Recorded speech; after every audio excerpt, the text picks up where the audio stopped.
Hello. હું Bhavnagar cyber સેલમાંથી બોલું છું. હા સર, બોલો. તમારા આધાર કાર્ડ દ્વારા એક પાર્સલ વિદેશ મોકલવામાં આવ્યું હતું, જેમાં તમે ઘણા બધા પાસપોર્ટ એન્ડ એટીએમ કાર્ડ્સ તમે મોકલાવેલા છે અને તમારે અત્યારે જ તમારા નજીકના પોલીસ સ્ટેશનમાં હાજર થવું પડશે, કારણ કે તમારા નામનો એરેસ્ટ વોરંટ નીકળેલું છે. શું? Arrest warrant? અરે સર, મેં તો કંઈ કર્યું જ નથી. એક મિનિટ, તમારી વાત હું મારા મોટા સર સાથે કરાવું છું અને તમારે અત્યારે જ ડિજિટલ એફઆઈઆર લખાવવી પડશે. તેના માટે તમારે ઝૂમ એપ પર કનેક્ટ થવું પડશે અને એના માટેની લિંક વોટ્સઅપમાં હું તમને શેર કરું છું. અરે તમારા ઉપર તો એફઆઈઆર અને અરેસ્ટ વોરંટ પણ છે.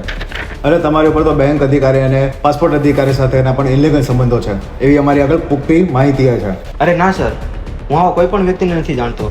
સર પ્લીઝ મારી કંઈક મદદ કરો. ઓકે, હું તમારી થોડીક મદદ કરી શકું છું અને તમે એક રીતે બચી શકો છો.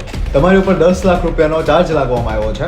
તમે 1 લાખ રૂપિયા ભરીને બચી શકો છો અને જો તમે અત્યારે ભરતા નથી તો અમે તમારી ધરપકડ કરીશું. Okay sir. અરે જલ્દી પેમેન્ટ કરો, નહીં કે તમારા ઘરે પોલીસ હમણાં આવી જશે. જો બેટા, સાયબર ફ્રોડ ગવર્મેન્ટ અધિકારીના નામે થાય છે, એટલે તું ધ્યાન રાખજે.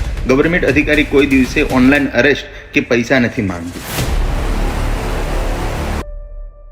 જો તમારી સાથે પણ આવા સાયબર ફ્રોડના કોલ આવે છે તો તમે ગભરાશો નહીં. તમે તાત્કાલિક 1930 પર કોલ કરો અને તમારી ફરિયાદ રજૂ કરો. સાવધાન રહો અને સતર્ક રહો.